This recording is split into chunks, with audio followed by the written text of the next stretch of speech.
할렐루야. 할렐루야. 올 한 해가 이제 저물어 가고 있습니다.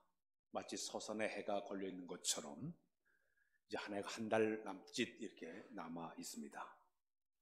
세월이 너무 빠르게 지나가고 있어요. 찬송가 가운데 세월이 살같이 빠르게 지나가고 화살처럼 빠르게 세상이 흘러가고 있습니다. 20대의 사람들은 이 달려가는 속도가 자동차 속도가 20km 달려간다 그래요. 30대의 사람들은 30km 달려간다고 합니다. 40대의 사람들은 40km 달리고 50대는 50km 달리고 60대의 사람들은 60km 달리고 70대는 더 빨리 80대는 80km 달린다고 그렇게 이야기를 그렇게 하고 있습니다. 이 세상에서 한번 세상의 세월이 흘러가게 되면 다시 돌아오지 않는 것이 세 가지가 있다고 이야기하고 있습니다. 그 첫 번째는 화살이에요. 화살 한번 딱 쏘게 날아간 화살은 다시 돌아오지를 않아요. 그래서 주어진 기회에 최선을 다해서 화살을 잘 당겨야지 한번 날아간 것은 표적에 맞지 않기 때문에 정확하게 기회를 잘 잡아서 사는 것이 우리 인생의 삶이 되어야 된다. 그렇게 교훈을 주고 있습니다.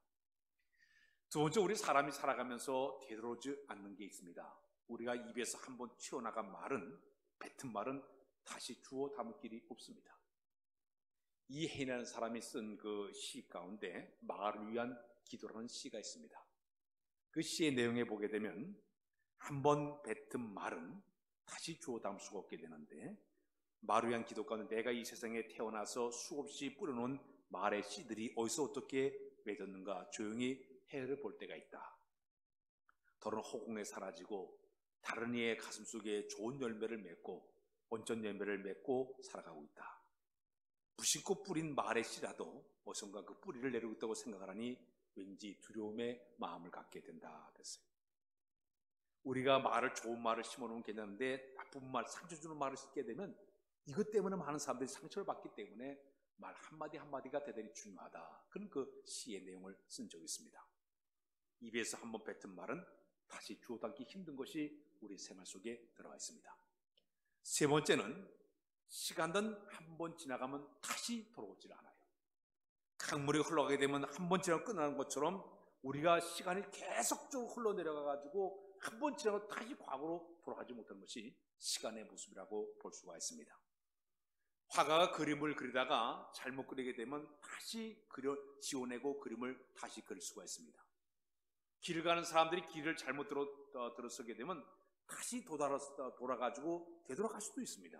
그러나 세월은 한 번 지나가면 돌아오질 않아요. 끝나버리는 거예요. 성경을 보게 되면 에베소서 5장 15절 17절 말씀 가운데 그런 말씀이 있어요. 우리 한번 읽어보겠습니다. 시작. 그런즉 너희가 어떻게 행할지를 자세히 주의하여 지혜 없는 자 같이 하지 말고 오직 지혜 있는 자 같이 하여 세월을 아끼라. 때가 악하니라. 그러므로 어리석은 자가 되지 말고 오직 주의 뜻이 무엇인가 이해하라. 이 말의 의미는 너에게 주어진 시간의 기회를 잘 활용을 해서 규모 있게 시간을 잘 관리를 해서 사는 사람이 가장 지혜로운 사람이라고 이야기하고 있습니다.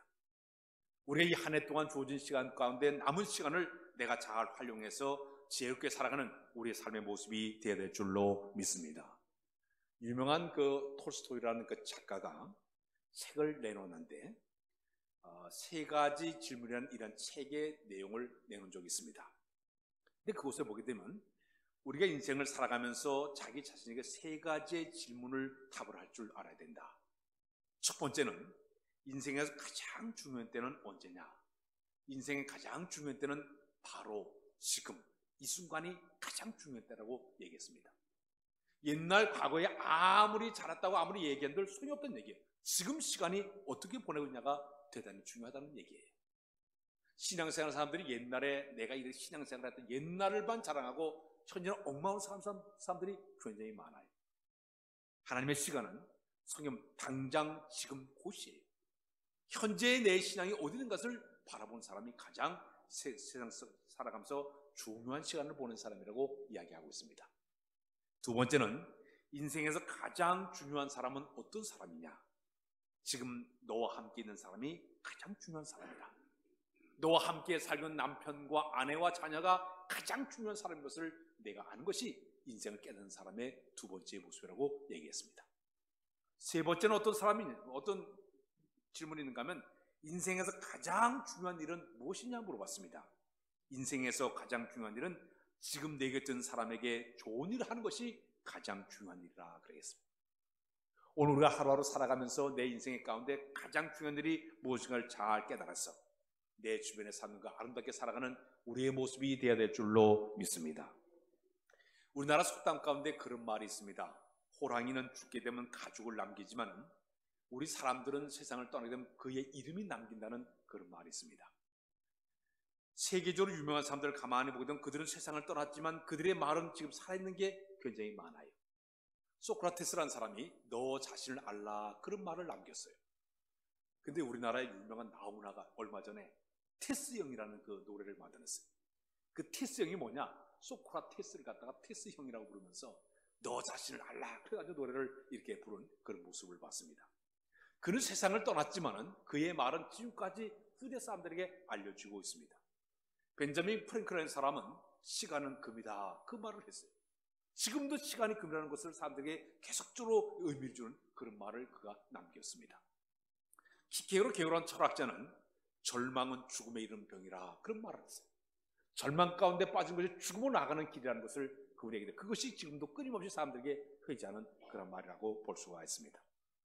에이브라함 링컨 대통령이 그런 얘기를 했어요. 사람이 나이가 40이 되게 되면 자기 얼굴에 책임질 줄 알아야 된다 그랬습니다. 연대 살아온 인생의 모든 것이 얼굴에 다 써있다는 얘기예요. 그러니까 40세가 되면 그 얼굴에 자기 얼굴에 책임질 줄 아는 그런 얼굴 가지라고 그분이 이야기를 한 적이 있습니다. 이렇게 사람들이 세상을 다 떠나갔지만은 그가 남긴 말이나 한 일들은 다 흔적으로 남아 있습니다.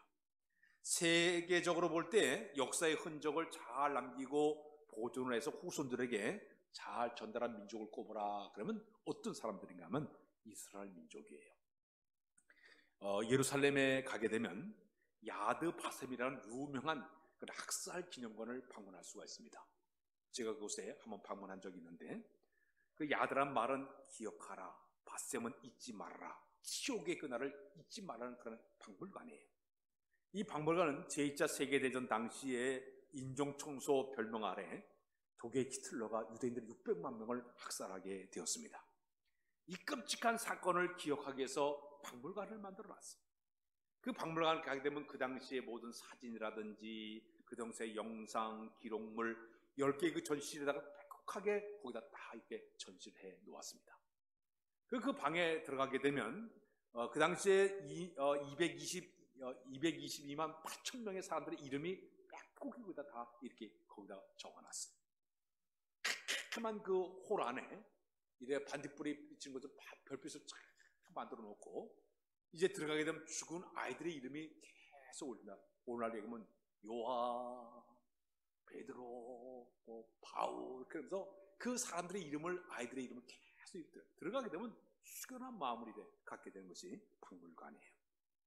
그 박물관이 의미하는 것은 과거를 기억하고 현재를 살아가면서 미래를 확신하라 이런 의미 주는 것이 그 박물관의 모습입니다. 역사가 흘러갔지만은 그 후손들이 그 박물관에 들어갈 때마다 다시 한번 기억하자. 과거의 것을 기억하고 미래를 다시 새로운 마음을 가지고 살자. 의미를 주는 그런 박물관이라고 볼 수가 있습니다. 오늘 이 본문에 보게 되면 이스라엘 백성들이 애굽을 출발해서 가나안 땅까지 가는 과정의 이야기 가운데 이런 이야기가 있습니다. 애굽을 탈출해서 가나안 땅까지 가면서 그들은 두 개의 큰 바다와 강을 그들이 건너게 됩니다. 첫 번째 애굽에서 출발할 때 첫 번째 바다가 홍해바다였습니다. 홍해바다가 딱 막혔을 때 그것을 어떻게 건넜는가 하면 모세가 그 바다를 향해서 그 지팡이를 내밀게 되니까 바다가 쫙 갈라졌어요. 200명 되는 모든 사람들이 바다를 육지와 같이 그 바다를 건너는 엄청난 기적을 일으키게 됩니다. 그 다음에 이제 그들이 40년 동안 광야에서 헤매게 돼요. 40년 광야 생활을 다 마친 다음에 가나안 땅을 바로 눈앞에 두고 그들이 마지막 강을 건너는데 그 강이 바로 요단강이었습니다. 자, 그런데 우리 하나님께서 이 홍해 바다를 건널 때는 모세를 통해서 쫙 갈아놓고 육지처럼 건너게 하셨는데 요단강을 건널 때는 방법이 달랐습니다. 요단강을 건널 때에는 주장들이 법궤를 딱 메고 그런 다음에 그 강을 건너라고 명령을 내리고 있습니다. 명령하시기를 너희가 믿음을 가지고 이제 그 당시에 겨울이기 때문에 그 물이 언덕에 차고 넘쳐가지고 물이 엄청나게 흘러가고 있었습니다. 요즘은 성지순례 가면 요단강 물이 뭐 이렇게 또랑처럼 쩔쩔 흐르고 있지만 그 과거에 이 당시에는 이 겨울철이기 때문에 물이 범람해가지고 엄청 흐르는 광물이. 그런데 우리 하나님께서 네가 40년 동안 너를 지키고 인도하시고 함께 하나님 능력을 그대로 의지하고 믿음을 가지고 그 바닷물 그 광을 향해서 들어가라고 명령을 내리고 있습니다. 근데 오늘 이 기적의 역사 가운데 3장, 4장, 5장을 전체 흐름을 보게 되면 우리 하나님께서 요단강을 건너기 전에 이스라엘 백성에게 두 가지의 명령을 내리고 있습니다. 첫 번째 명령이 백성들에게 뭐라고 명령하는가 하면 너희는 스스로 성결하라. 따서 할까요? 스스로 성결하라. 하나님의 기적이 일어나기 전에, 은혜와 축복의 역사가 나타나기 전에 너에게 필요한 것이 있다. 너희가 스스로 성결하라고 명령을 내리고 있습니다. 이 성결이라는 말은 하도 싫어하는 말이에요. 너희 스스로 거룩함을 유지하라는 그런 말이에요. 하나님의 크신 역사가 나타나기 전에 너에게 필요한 것은 이 기적의 역사를 체험하여 하나님의 사는 것을 체험하여 너희가 깨끗한 마음으로 성결한 마음을 가지고 그 역사의 준비에 대열에 앞장서라. 그런 얘기예요. 오늘 이 아침에 여러분들이 예배당에 지금 나왔습니다. 어떤 마음을 가지고 나와서 예배를 드리고 있습니까? 어떤 준비를 가지고 하나님 앞에 나와서 예배를 드리고 있습니까? 아마 어떤 사람 허겁지겁 헐레벌떡 와가지고 예배드리는 분도 계실 거예요. 그러면 어떤 사람은 영과 진리로 사모하는 마음을 가지고 주 앞에 예배드리는 사람들이 아마 있을 거예요. 주의 은혜와 축복을 기다리는 마음으로 사모하는 마음으로 예배를 드리는 사람도 있을 거예요. 존 파이퍼라는 목사님께서 예배를 준비하기 위해서 예배자들의 마음의 상태를 쭉 거기다 준비해놨는데 10가지가 있어요. 몇 가지만 소개한다고 하면, 먼저 주일날 성도들이 하나님께 나와 예배드리기 전에 어떤 것을 준비해야 되냐? 하나님께 대한 좋은 마음, 선한 마음을 가지고 주 앞에 나와라. 부정적인 마음을 다 버리고 좋으신 하나님 주실 은혜를 기억하면서 축복을 기대하는 마음으로 주 앞에 나오라. 우리 찬양해볼게요. 좋으신 하나님, 좋으신 하나님, 참 좋으신 나의 하나님. 그 선하신 주님 앞에 내가 주 앞에 나가는 그런 마음이 필요하다고 그랬습니다. 두 번째는 영적인 식욕을 돋고 오라 그랬습니다. 정말 갈급한 마음으로, 배가 고픈 그런 마음으로 식욕을 돋고 와가지고 말씀 앞에 내가 나갈 때 그런 마음을 가지고 식욕을 돋고 와서 말씀을 사모하는, 은혜를 사모하는 마음으로 주 앞에 나와서 예배를 드려라 그랬습니다. 그러면 세상적인 마음을 다 버리고 순전한 마음을 가지고 주 앞에 나와서 예배를 드려라.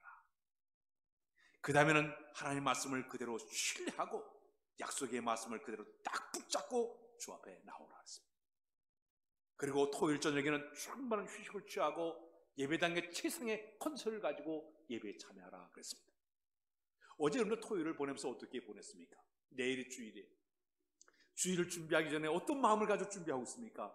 내일 주님 만나러 가는 영적인 하나님과 만남의 시간이기 때문에 철저히 준비가 필요하겠죠.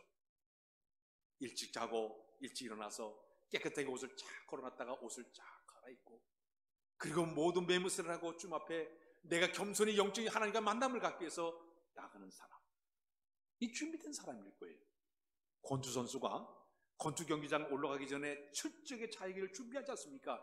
최상의 컨디션을 끌어올린 다음에 링에 올라가가지고 권투를 하듯이, 우리 예배하는 모든 사람들이 하나님께 나올 때 그런 마음을 가지고 나가야만이 주님과 진정 만남이 있게 되고 하나님의 은혜를 체험하게 될 줄로 믿습니다. 자, 백성들에게 지금 하나님의 요단강이 갈라진 기적을 일으키기 전에 우리 하나님께서는 이스라엘 백성들에게 너희가 스스로 성결하면서 이 기적을 기다리라 명령을 내리고 있습니다. 두 번째는 언약궤를 맨 제사장들이 물속으로 들어가라고 명령을 내리고 있습니다. 3장 8절에 보게 되면 언약궤를 맨 제사장들에게 명령하여 이르기를 너희가 요단 물가에 이르거든 요단에 들어가라. 믿음의 행동을 요구하고 있습니다. 따라서 믿음의 행동을 요구하고 있다. 저 홍해 바다를 건널 때는 그들의 믿음이 연약하기 때문에 쫙 가려놓고 지나게 만들었어. 근데 요단강을 건널 때는 방법이 달라요.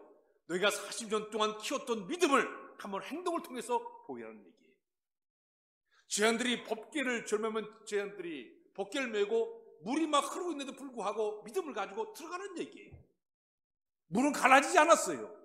한 발 한 발 걸어갈 때마다 그 물이 갈라지는 역사를 체험하는 얘기예요. 법궤는, 여러분들이 그림에 보는 이 법궤는 이스라엘 백성에게 하나님의 임재의 상징이었습니다. 그들이 광야 생활할 때, 그들이 광야를 행진할 때는 법궤를 지는데 저 앞에 걸어가면 백성들은 주위에서 2km 지점에 딱 그것을 바라보면서 그들이 걸어갔습니다. 진을 칠 때는 법궤가 가운데 딱 놓고 진을 삥삥 돌아, 지파수들을 삥삥 돌아가면서 진을 쳤습니다.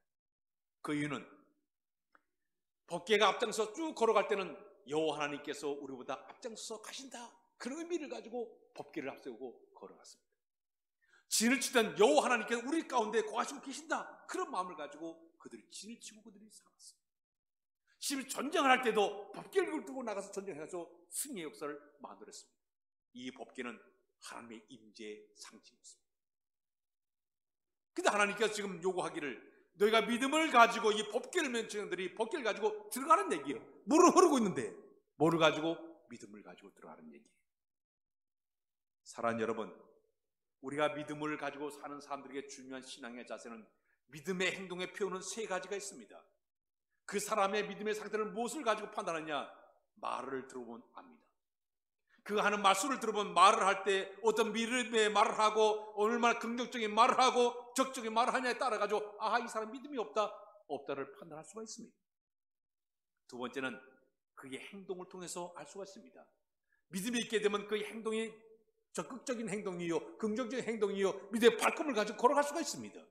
믿음의 행동을 통해서 그의 믿음의 상태를 알 수가 있습니다. 세 번째는 그 사람의 감정 표현이에요. 그 사람이 어떤 감정을 가지고 대하느냐에 따라 가지고 믿음의 상태를 파악할 수가 있습니다. 성경을 보게 되면 하나님께서 감정을 이렇게 표현하고 있습니다. 두려워하지 말라, 놀라지 말라. 그 다음에 강하고 담대하라, 감정을 다스리라고 요구하고 있습니다. 쫄정부가 되지 말고 대장부가 되어라. 계속 성경적으로는 감정을 다스리라고 얘기하고 있습니다. 사랑하는 여러분, 우리가 살아가는 동안에 우리에게 중요한 상태가 있다면 믿음의 말과 믿음의 행동과 믿음의 생각을 품고 감정을 다스리는 우리의 모습이 되어야 될 줄로 믿습니다. 믿음은 이렇게 딱 그림처럼 걸어놓고서 감상하는 명사가 아니에요. 믿음은 동사예요. 행동이에요. 믿음이라는 것은 우리가 뭐 시험해보고 뭐 공부하고 이게 아니라 실험 대상이에요. 이렇게 섞어보고 이렇게 섞어보더니 이렇게 결과가 나왔더라. 이게 바로 믿음의 역사예요. 우리 예수님께서 38년 중병자를 향해서 뭐라 명령을 내리고 있습니까? 내 자 들고 일어나 걸어가라. 아니 38도 누웠던 이 환자에게 네가 믿음이 있어 한번 걸어가라고 명령을 내렸어요. 이 38년 중병자는 그 말 듣는 순간 가가지고 그 자를 들고 일었으니까 발과 발목이 힘을 얻더니 뚜벅뚜벅 걸어간 줄로 믿습니다. 믿음의 행동을 요구하고 있어요. 성전 미문에 앉았던 안질뱅이를 향해서 베드로, 요한이 이런 명령을 내리고 있습니다. 은과 금은 내게 없지만 내게 있는 것을 내게 주노니 곧 나사렛 예수 이름으로 일어나 걸어가라 명령을 내렸습니다. 그 명령을 듣는 순간 여기 있는 환자가 벌떡 일어나가지고 걷기도 하고 뛰기도 하고 하나님을 찬양한 줄로 믿습니다. 나만 장군이 문두병에 걸렸을 때 내가 저 요단강에 가서 7번 목욕하라 명령을 내렸습니다. 하기 싫었어요. 처음엔요. 자존심 상했어요. 그러나 하나님의 선자의 그 말을 그대로 듣고 나만 장군이 들어가서 믿음을 가지고 7번 목욕하겠더니 그 몸이 어린아이 살같이 부드러워지면서 그 문두병이 사라지고 고침을 받게 된 줄로 믿습니다. 믿음은 행동이 따라야 되는 거예요.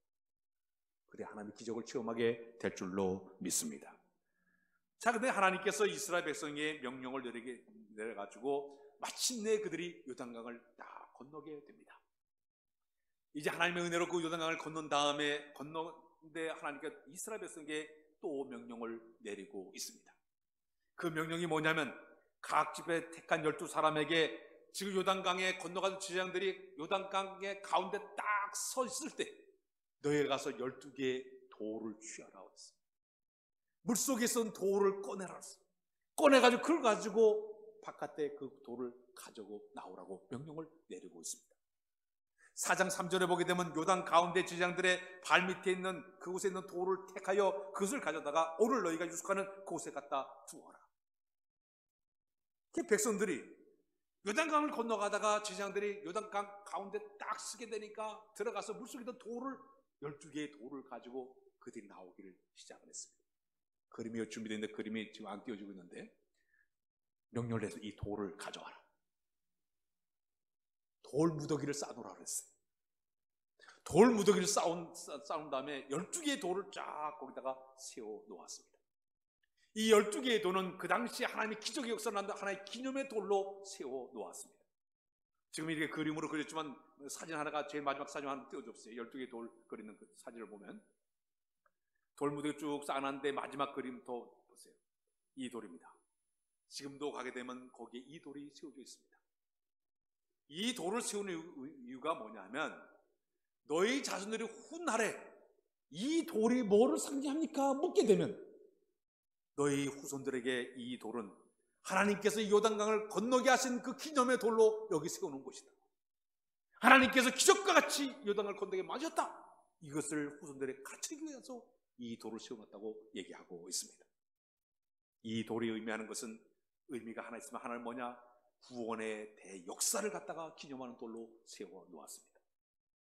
길갈에 세우던 이 12개의 돌을 이제 통해서 이스라엘 백성이 지시하는 보여주는 그 이야기는 어떤 이야기인가 하면 이스라엘 백성들을 향한 하나님의 구원의 큰 역사예요.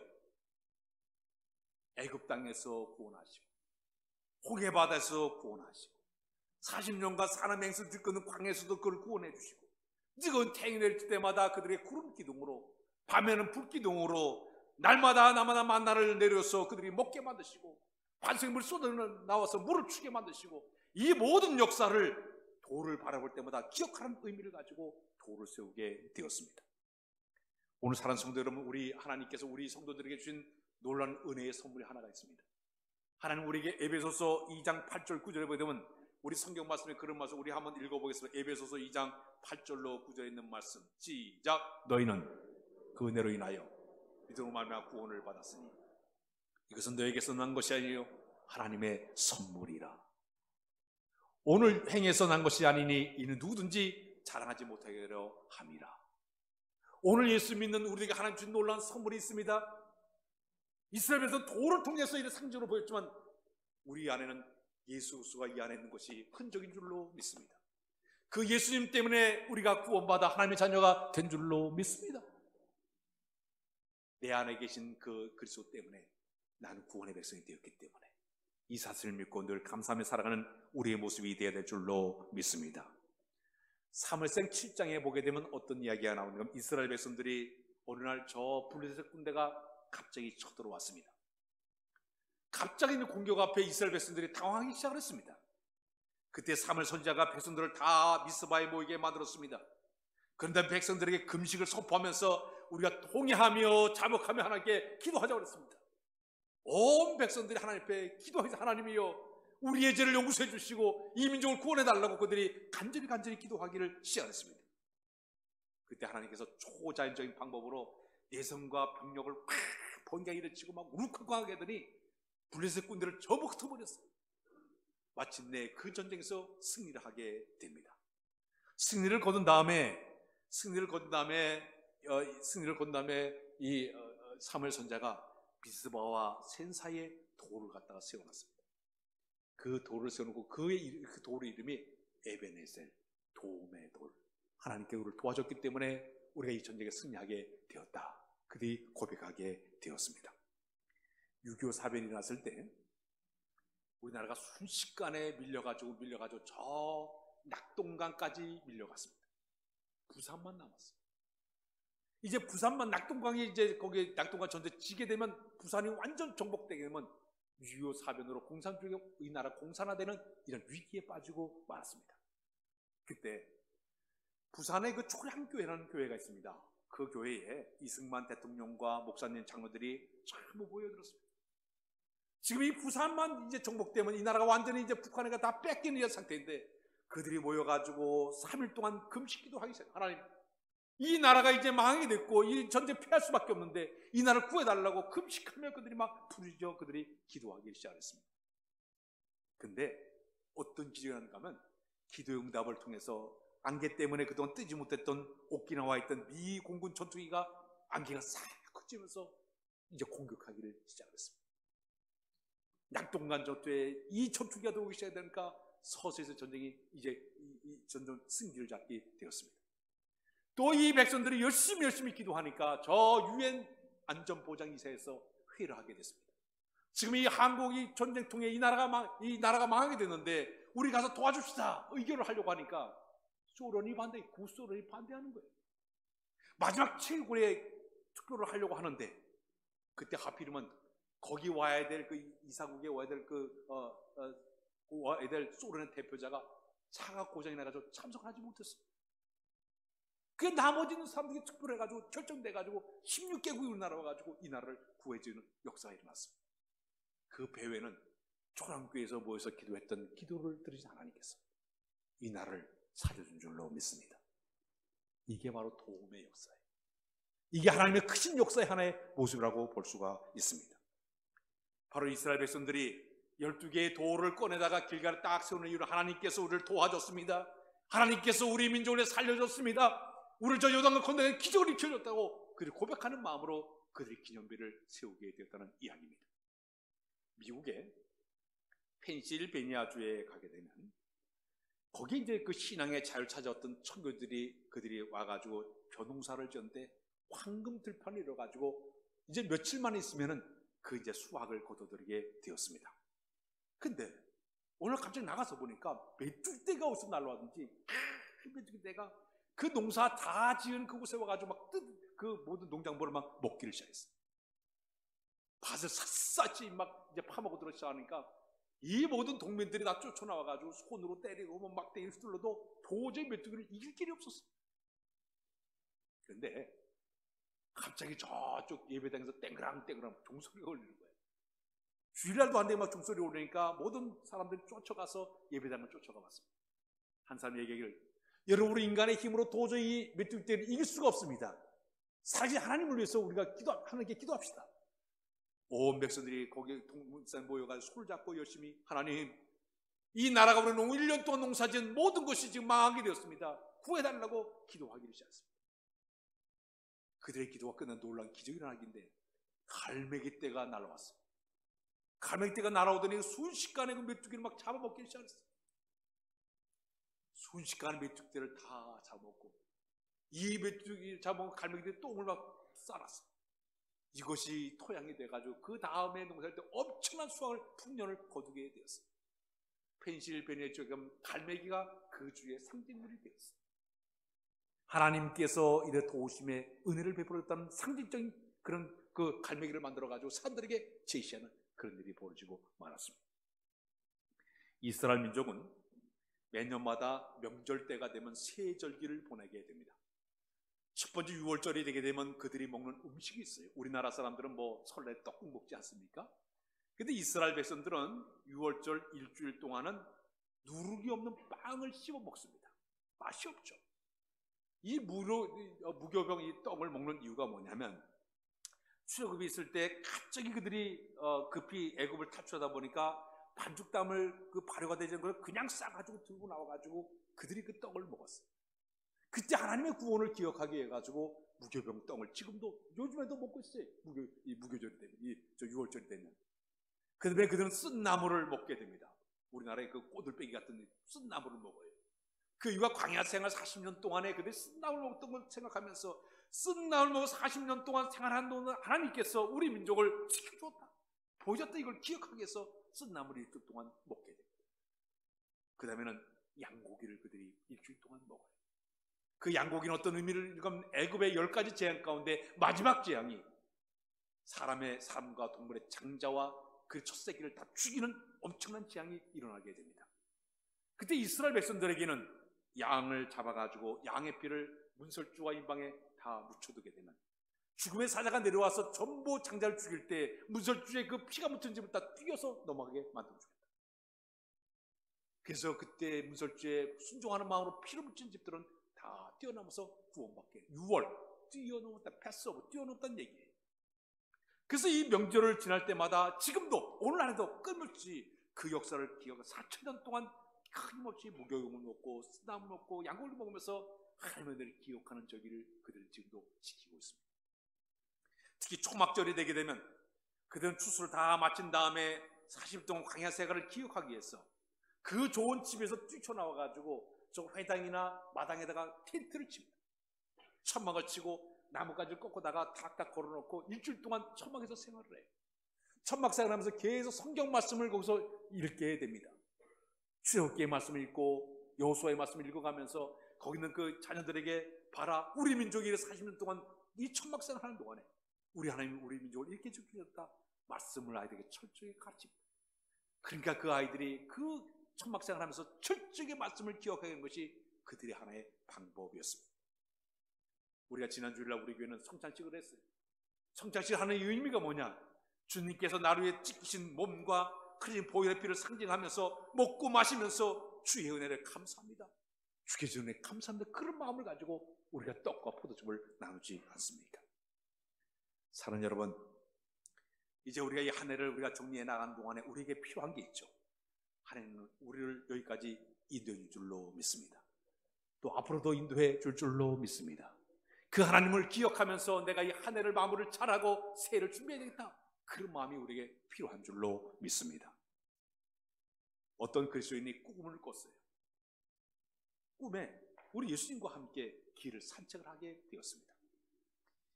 근데 산책을 산책하는데 갑자기 해변가를 걸어 나갔는데 그때 우리 주님께서 그림을 하나 보였어요. 그림을 보니까 그 해변에 우리 그림 한번 보여주세요. 해변에 쫙 발자국 있는 그림을, 앞에 그림을 보였어요. 발자국 있는 그림을 보였습니다. 근데 발자국을 쭉 이래 보니까 2개의 발자국이 있는 거예요. 그래서 주님 앞에 물어봤습니다. 저 발자국은 누구 발자국입니까? 그랬더니 우리 주님께 하시는 말씀이 한 발자국은 내 발자국이고 그 옆에 있는 것은 네 발자국이라. 아니 그런데 주님, 2 발자국을 주는데 어떨 때는 발자국이 하나밖에 없는데 그땐 주님 어디를 가셨습니까? 저를 떠나서 저를 보신 것 아닙니까? 하고 물어봤습니다. 근데 우리 주님께서 하시는 말씀이 저 한 발자국은 네 발자국이 아니라, 그 다음 글을 보세요. 네 발자국이라 네 발자국이다. 내가 너무 힘들어하고 내가 너무 어려워하고 괴로워하기 때문에 힘들어서 내가 너를 갖다가 지쳤기 때문에 등이 없고 걸어간 발자국이 내 발자국이라. 그 얘기를 듣는 순간 여기는 이 그리스도는 너무너무 감격 눈물을 흘리면서 그랬군요. 내가 힘들어 지칠 때에, 내가 이렇게 절망 속에 빠질 때 나를 등이 덮고 주님이 걸어가셨군요. 너무너무 감사하다고 이렇게 한다고 꿈을 깼어요. 그런 다음에 노랫말을 만든 게 바로 뭐냐면 나의 등. 우리 한번 노래 한번 자, 나의 등. 박수 치면서